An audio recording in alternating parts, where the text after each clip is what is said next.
各位觀眾大家好，又嚟到四圍遊嘅系列啦。今次啦，我哋就會去南朗山啦。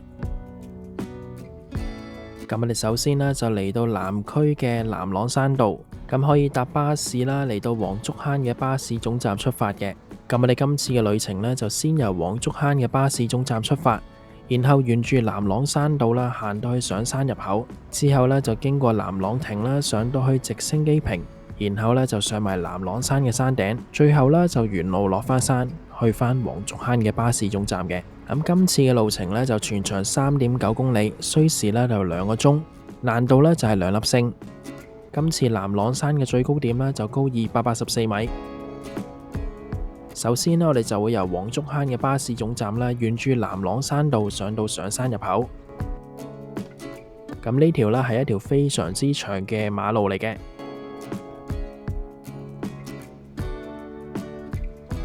沿住呢條馬路行啦，右手邊呢就會見到一啲非常之開揚嘅景色，見到下面有好多船泊住啦，就係布廠灣，而對面呢，就係我哋之前去過嘅玉桂山，見到對面鴨脷洲呢，有好多高樓大廈。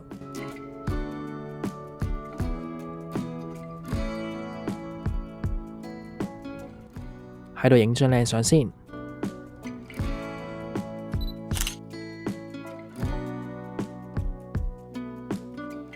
而右手邊呢，就係香港仔啦。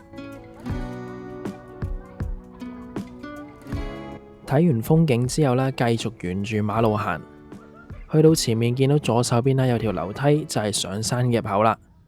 上山嘅入口呢，非常之容易揾嘅。見到有個指示牌，咁之後呢，我哋就會由入口開始上山，然後上到去南朗亭，中間呢，就會經過南朗山嘅休憩花園，繼續沿住樓梯上。咁條樓梯呢，係非常之靚嘅，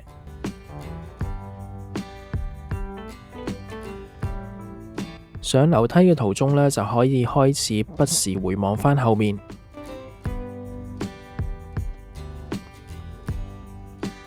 見到後面嘅左邊呢，就係海洋公園嘅水上樂園，右邊呢，就係鴨脷排。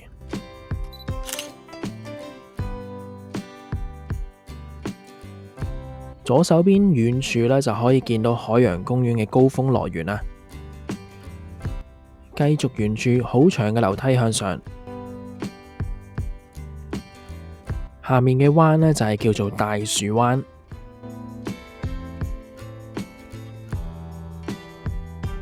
而望向最遠方呢，就係南丫島啦。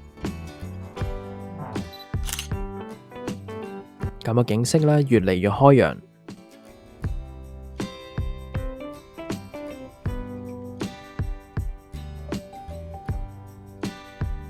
繼續沿住樓梯向上，左手邊呢，有啲分支路啊，不過唔需要理會。上到嚟一個中途位置，見到有個亭，就係南朗亭啦。咁喺南朗亭呢，一樣可以望到非常之開揚嘅景色。喺呢個位置啦，可以見到成個嘅南丫島，隱約咁見到南丫島嘅發電廠。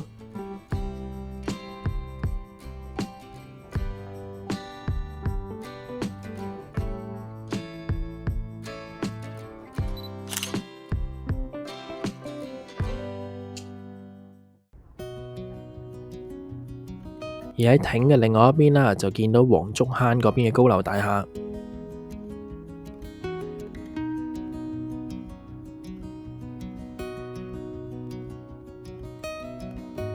休息完一陣之後呢，就繼續上啦。咁啲樓梯級呢，就開始冇咁密啦。之後呢，我哋就會由南朗亭啦上到去直升機坪。繼續回望後面嘅景色，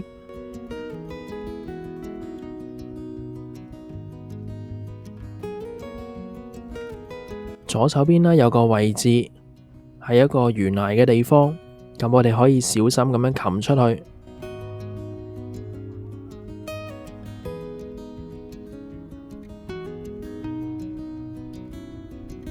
呢度啦可以更高咁樣望到對面鴨脷洲嘅景色。我哋已經高過玉桂山嘅高度啦。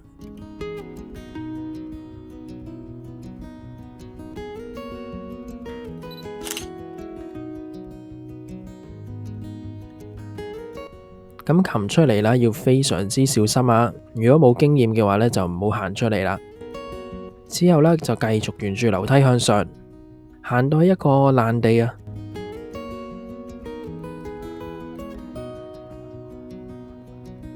喺呢個爛地啦，望向左上方呢，見到個高塔，就係山頂嘅位置。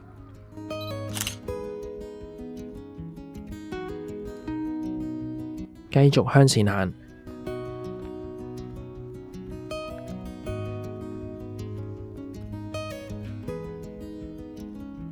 咁前面嘅方向呢，非常之明確啊！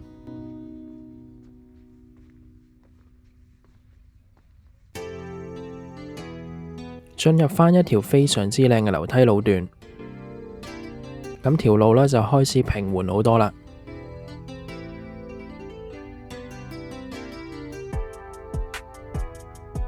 嚟到一個分叉路口，咁我哋先轉右。一轉右呢，就見到一個非常之大嘅直升機坪。咁呢個直升機坪呢，係一個非常之好嘅觀景位，可以270度望到海景。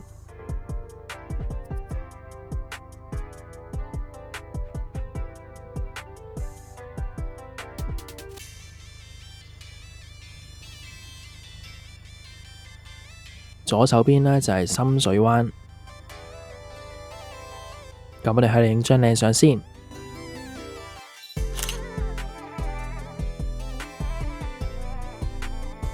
而我哋嘅前方呢，就係海洋公園嘅高峰樂園，最遠呢，就係南海啊。望下後面嘅樓梯呢，就係我哋最後前往山頂嘅路啦。上面嘅電塔呢，就係山頂。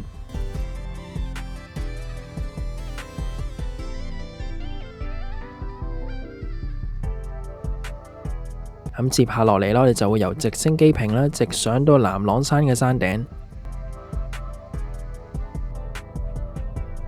我哋繼續可以回望後面，喺直升機坪嘅襯托之下，見到一望無際嘅大海。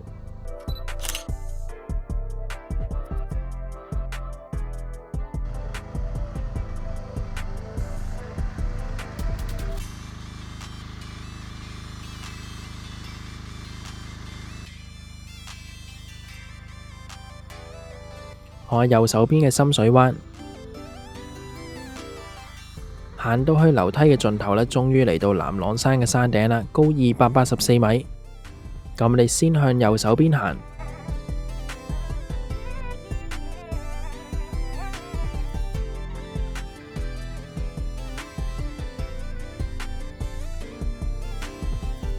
喺右手邊呢，可以見到成個深水灣就喺我哋眼前啦。咁今日嘅天氣啦，非常之好。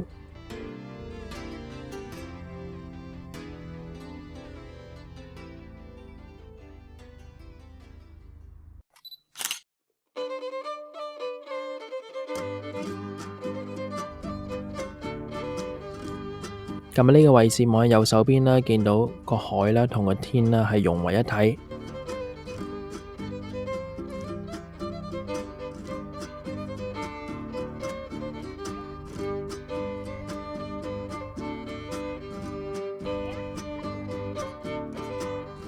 之後呢，我哋繼續向後方行，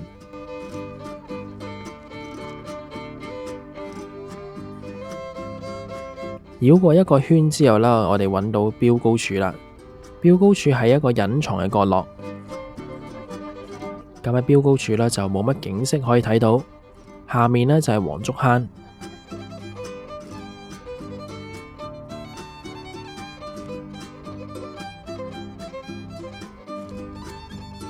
睇完標高柱之後呢，我哋就沿路落返山啦。咁之後呢，我哋就會由南朗山嘅山頂啦，沿路落返去上山嘅入口。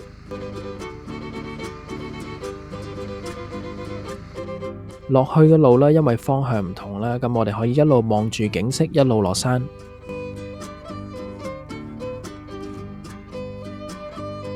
見到一個小石堆，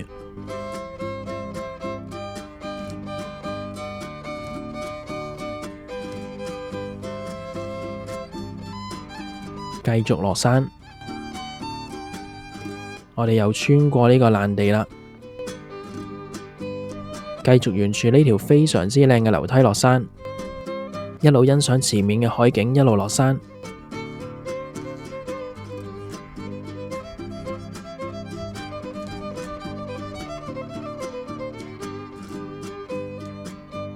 最後呢，就落到嚟上山嘅入口，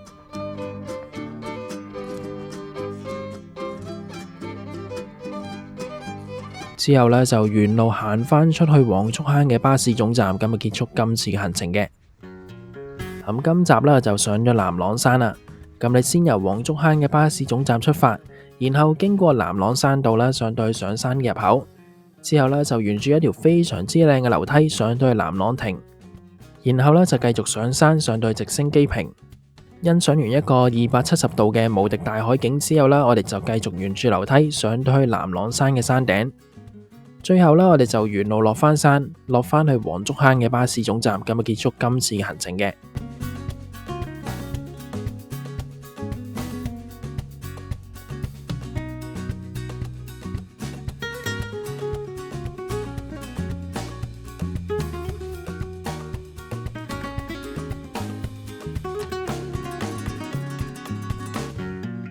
鍾意呢個四圍遊系列嘅話，記得撳返 like 同埋訂閱我嘅頻道，最緊要分享埋俾你嘅朋友。咁我哋下次再見，拜拜。